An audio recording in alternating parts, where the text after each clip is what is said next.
Hi, everyone. Welcome to today's Lean Publishing Tip of the Day live stream. Today we're going to be today's live stream tip is called "To Free or Not to Free." It's about whether or not you should set the minimum price for your LeanPub book to be free. But before we get into that, let me just start with the normal housekeeping. These videos are all recorded and published on our YouTube channel at LeanPub. You can find them on the an appropriately named playlist there for tips of the Lean Publishing Tips of the Day. And of course, as always, there is an accompanying blog post that you can find on our blog at leanpub.com/blog. If you don't see the post on the main blog page, just click the magnifying glass and search for these keywords and you'll find this article.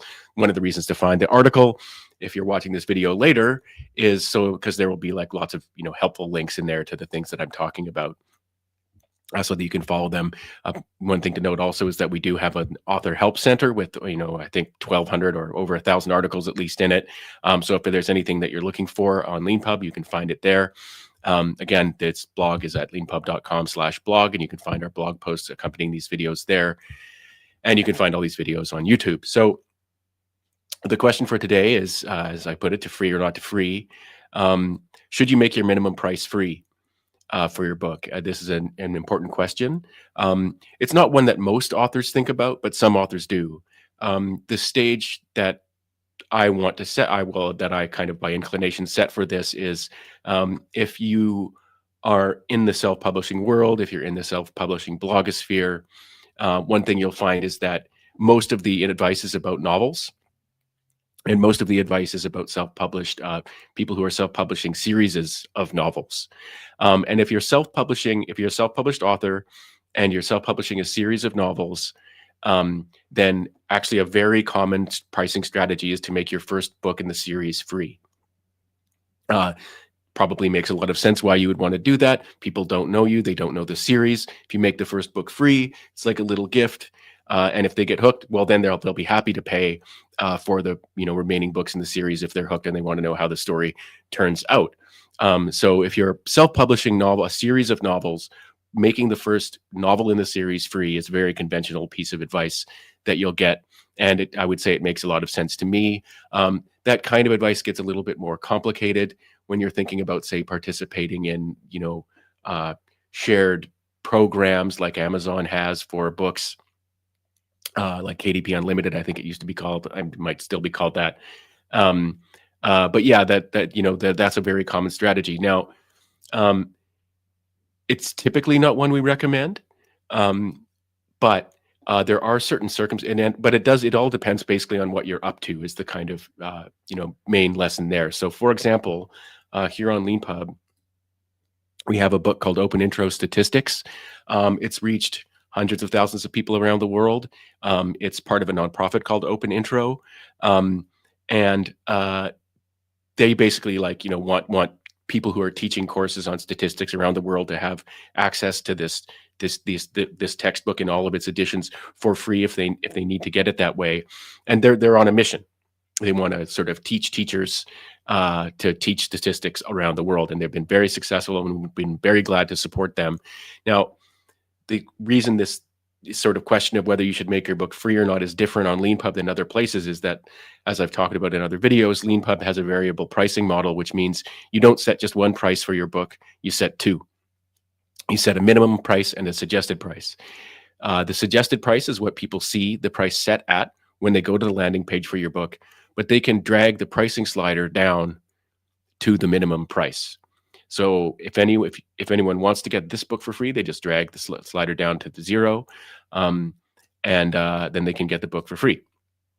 Now, if your mission is to reach people all around the world, things like that, then having a free minimum price can be a really great decision to make. One thing I would note, though, is that as they say here in their book teaser, as we call this little thing below the book title or the book cover image, people do pay for this book. A lot of people get it for free because they have to, they don't have the budget for it, etc.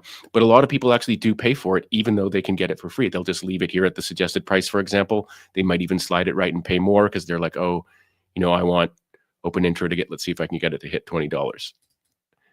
Almost. If I want to get it to anyway, you can slide the slider around as however you want to make sure the authors get what you want them to earn. in any case, yeah, people will actually pay revenue to this nonprofit by buying this book that they could otherwise get for free because they want to support the nonprofit and its mission. So if you're part of a nonprofit enterprise or something like that, charitable enterprise, you can make a book available for free, but also earn revenue from it on LeanPub. So that would be one very important case for setting the minimum price to free. Now, if you're an individual author, there can be a number of other reasons to set your price to free. Professor Roger Peng has one of our best-selling books of all time, Our Programming for Data Science. This book was originally part of was associated with a very successful MOOC on Coursera. And it was very important to the author that it be available for free if people wanted to get it for free. But he also made it available, with a suggested price of $20, or currently, I'm not sure where it was in the past, so that people could pay if they wanted to. And here's the really interesting thing about what Roger has done, and we always talk about his book when we're talking about this. On LeanPub, you can sell packages, which means you can sell the book along with other content, specifically digital content, like an audiobook, code sets, data files, things like that. And in this case, what Roger has done is he has set, so you can get the book for a minimum price of free if you want to get it for free. But if you want to get the book plus all this extra content, this very valuable content, you actually have to pay. So the minimum price isn't free for this first package, and the minimum price, it just goes up and isn't free when he adds more content. In this case, I believe hours of lecture videos. So one way of doing things like pricing things on LeanPub is to, you tier or ladder various kind of products that you're selling.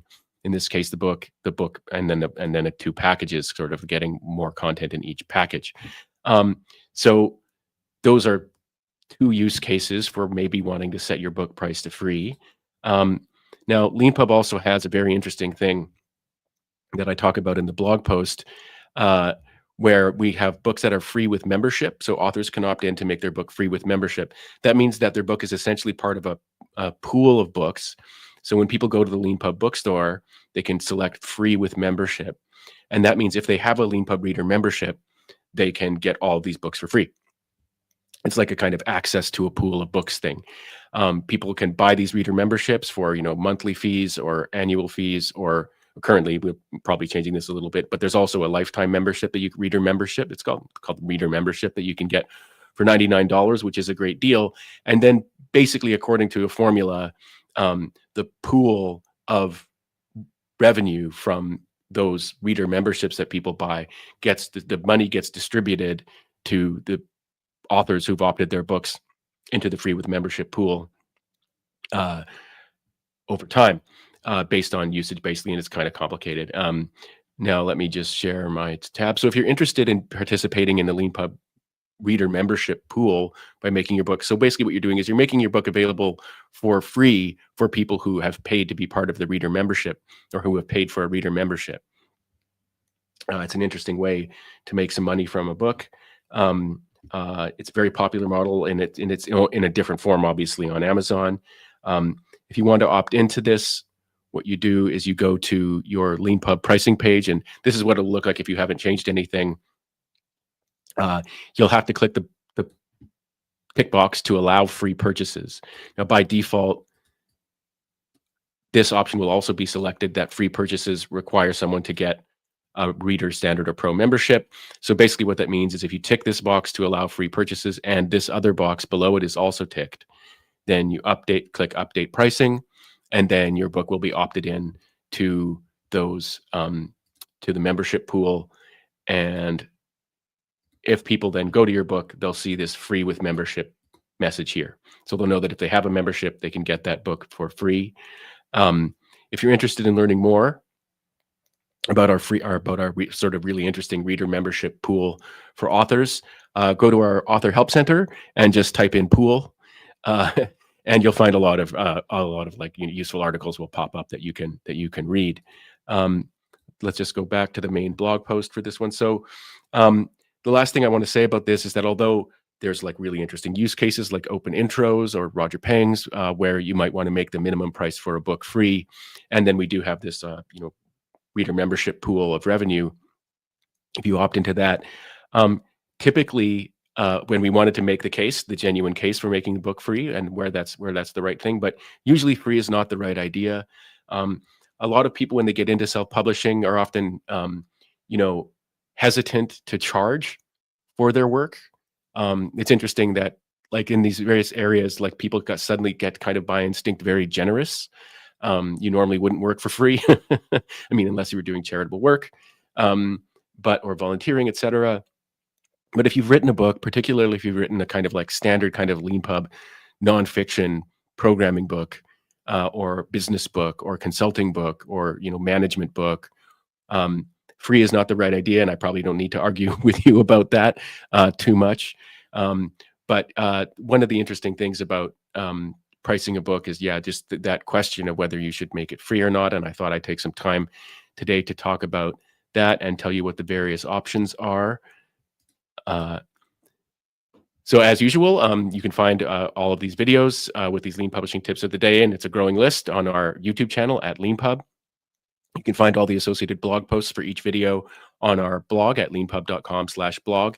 If you're interested in learning more of these tips of the day and getting them in your email inbox every weekday, you can sign up for the Lean Publishing Daily newsletter. You can do this on any of the blog posts for these tips of the day, or you can just go to our homepage at leanpub.com and you'll find a banner across the top or near the top where you can opt into the Lean Publishing Daily newsletter. I highly recommend it. It comes not just with these tips of the day, but with all sorts of interesting deals on LeanPub ebooks and ebook bundles and courses. So that's really cool. So yeah, thanks very much everyone for watching this video, and I hope you'll like and subscribe.